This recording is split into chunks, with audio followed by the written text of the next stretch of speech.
Guys, today we're taking a look at the new McFarlane DC Multiverse Collector Edition Firestorm.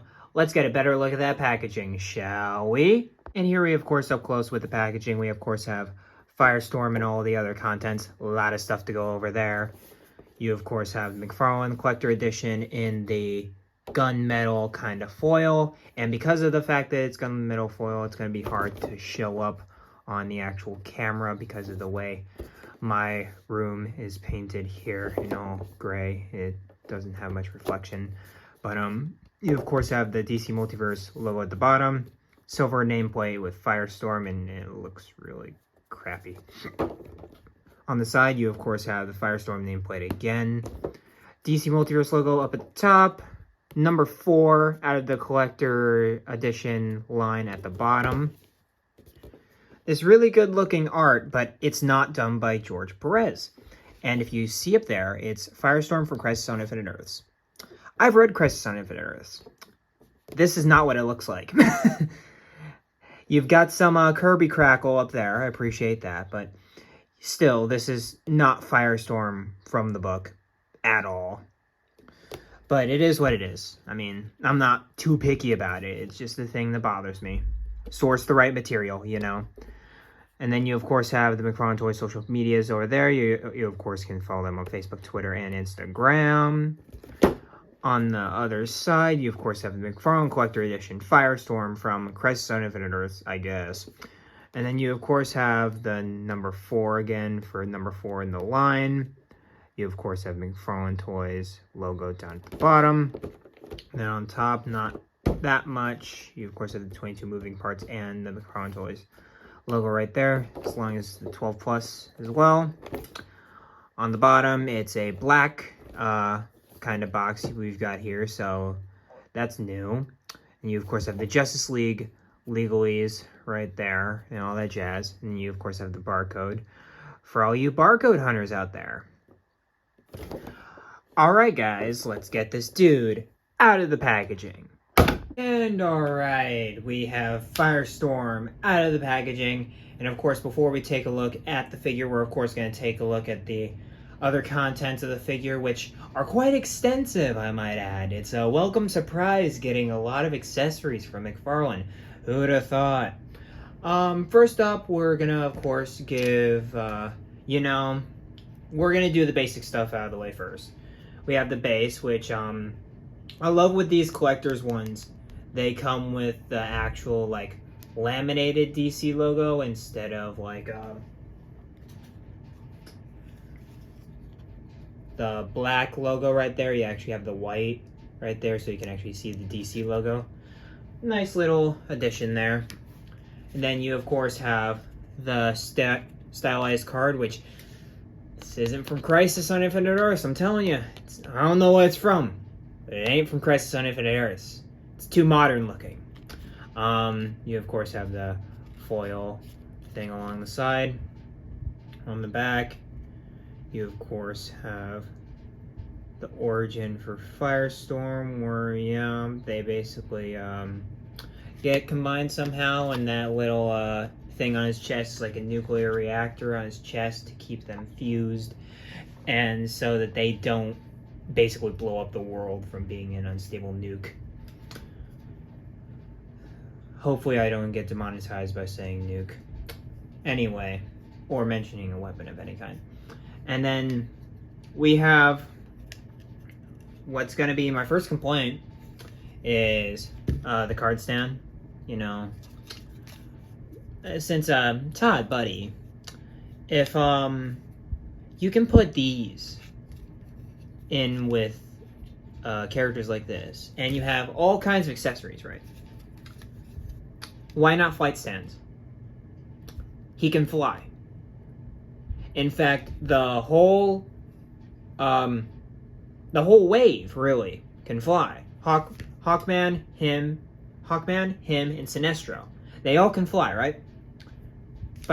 But they have these instead of flight stands. And of course, I'll address it in those reviews as well, but irks me a little. He doesn't have his priorities straight. And then he comes with a bajillion hands. As I have on full display right there, yes. So, first one we're going to take a look at is like a karate chop kind of flying hand, I guess. Because he's like bending his fingers back like that. But, very solid hand right there. Looks pretty good. The yellow is actually showing up way better on camera than it is in real life. It's much more sedated. It's much more of a mustard, not mustard yellow, much more of a, yeah, just a duller yellow than like a mustard yellow, which I'd prefer with this figure. But that hand, or is kind of a grabby, kind of power hungry kind of hand, even though he's a hero, so he wouldn't do that, but cool nonetheless.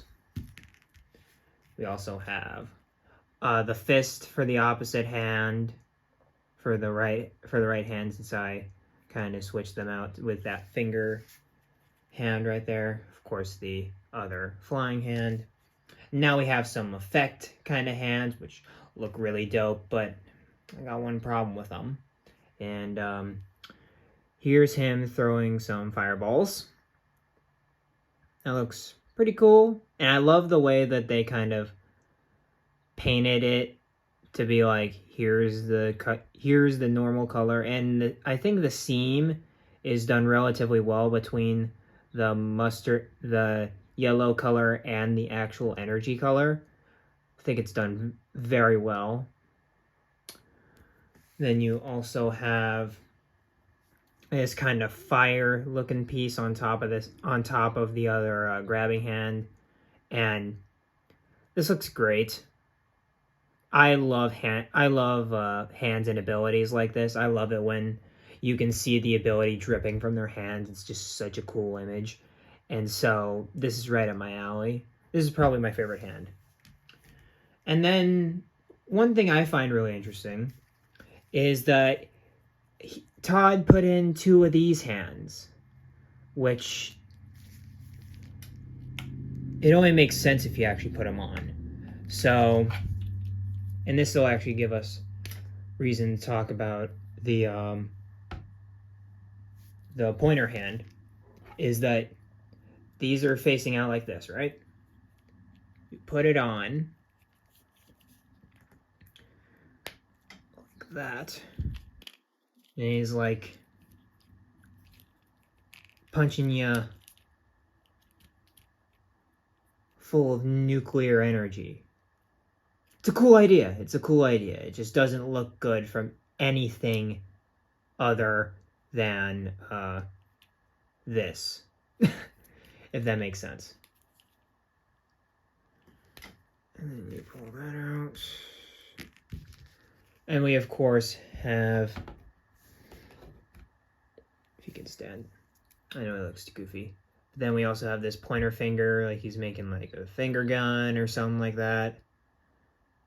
Really cool stuff. Really cool stuff. I like all the hands that come with him, but my main complaint with a lot of the fire hands is that the coloration kind of makes the fire look like poop. It does. I'm sorry. It does. I can't unsee it, especially with this hand being the most egregious defender, because, like, come on, guys. I'm not trying to be that kind of channel, but, like, it very much reminds me of poop. At least the way they're sculpted. I think they just didn't have a bright enough orange or whatever. But let's get a better look at the figure. So this is the classic Firestorm design. It's the Ronnie Raymond incarnation of the character. You know, it's the Firestorm, you know. And I think, honestly, it's a very solid figure. It's very much bare bones for the fact that, like, of course, you gotta love all the Firestorm details. Like, you know, it's got the headpiece with the fire coming out. Just sculpted very well, even though the paint is just makes it look like poop. Even though it's sculpted to look like fire, it just I don't know. There's just something that rubs me the wrong way about it. And then you, of course, have the Firestorm Matrix on his chest right there. Got the pointy things. I think this is relatively an all-new sculpt, too, because I don't remember seeing these arms before. And these wrists before either. I think this is a brand new sculpt. I think this is what really, honestly, makes the collector line, is that it's just all new sculpts. Pretty much. And then, of course, on the back, you've got little bands coming into center like that. You, of course, got the belt. I also love the baggy shirt. I don't know why. I just really like... there are some heroes where I think baggy shirts work, and Firestorm is obviously one of them, because I'm really digging this design. It's relatively classic, though. But you've got the thighs here, which out of everything on this figure, these thighs up until the boot, I think might be reuse. I'm not 100% positive about that, but I'm thinking if it's anything on this figure that's reused, it's this. But I don't think so. I think it's a brand new figure. At least it looks it. Then you, of course, have all the boots looking very hyper-realistic. It's got some dimension on the boots there, which I quite like. You, of course, have the buckles and straps on the bottom. But, I mean, he's relatively a very plain figure, if I'm going to be honest. Of course, the wide eyes there. Overall, really cool figure. And it is his look from... Because it's Earth 1 Firestorm in Crisis on Infinite Earths. A lot of Earth 1 characters in Crisis on Infinite Earths. But, it's the Firestorm look you all know, unless if you've seen the Legends of Tomorrow show, then that's not the Firestorm you know at all. But if you've seen anything else, he pretty much looks like this. But let's get into Articulation now. We, of course, have double ball peg in the neck. He can go put his head up about that far down. You can turn it all the way around. Head pivot. And then he, of course, has the armpit joints right there. He's got loose shoulders for me. They still hold, but, like, I'd be very concerned with, like, him holding anything or, like, lifting somebody or anything like that. I wouldn't put his arms under a lot of strain, you know what I mean? But you can still feel them ratchet, but not, like, really. Like, those are kind of loose. And you, of course, have bicep swivel right there. And it goes for both of them, too. It has double jointed knees, which, yikes. Yikes. That's another L right there. Another L. And then you, of course, have the wrist joints, which I love these wrist joints. You go roll the dice, and then you can flip the wrist, and you can rock it back and forth. Really nice system right there. And with this figure, because he comes with so many hands, very easy to take off. I've actually broken a lot of my a lot of the figures that I've broken, which are like maybe 3. All of them have been wrists because they've been too tight and they haven't really. And it's because they don't come with wrist alternate hands or anyway. You're not meant to take it off, but when you're meant to take them off, you can pop them off no problem. Then you, of course, have the abs, which work decently well. He bends about that far forward, bends about that far back, which... why don't you just translate that to the front? Whatever. For that one person who puts all their figures in limbo poses, I guess. You, of course, can twist it like so. Knock it back and forth like that. Standard McFarlane hip joints right there. He can move all the way forward, all the way back. He has... That's not even thigh pivot. I don't count that. Double jointed knees right there. Look pretty good. And for the ankle, you, of course, at the top of the ankle rotation. Then at the bottom, you, of course, have hinge down and up. ankle pivot, and of course, toe articulation. Here is Firestorm with some C-list heroes here. We, of course, have Captain Atom, Ted Kord, Blue Beetle, and Booster Gold right there. All ironically, that all of them three using the same buck. But, yeah, I think he'd be a great addition to your, like, Justice League International, if you're a fan of that, or, like, the Batman Brave the Bold show. If that, like, rolls right up your alley, I think he'd be a great addition to that. And here is Firestorm with a ton of B-list characters, even though one who fully deserves to be an A-list character is on here. We, of course, have Martian Manhunter. He's always the ancillary Justice League. You got the main five, you know, Batman, Superman, Wonder Woman, Flash, Green Lantern. Flash and Green Lantern is not exactly a singular person. Then you, of course, have Martian Manhunter always writing one of the two extra spaces. Like in the animated series, it was him and Hawkgirl. And then it would trade off with a ton of different heroes. But you, of course, then have Green Arrow, obviously. Probably a B-lister now, but he used to be a C-lister before Arrow and stuff like that, let me tell you. Of course, Firestorm, and then Static right there, who really should be an A-lister. Static is he's the basis for Miles Morales.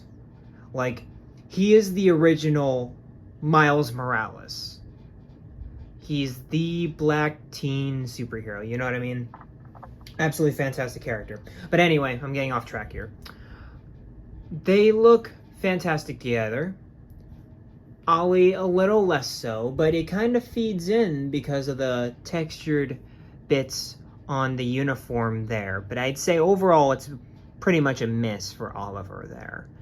But I think the two on the end, work really well with him. He's much more of a comic book based figure than anything. Here we have Firestorm with the big leagues here.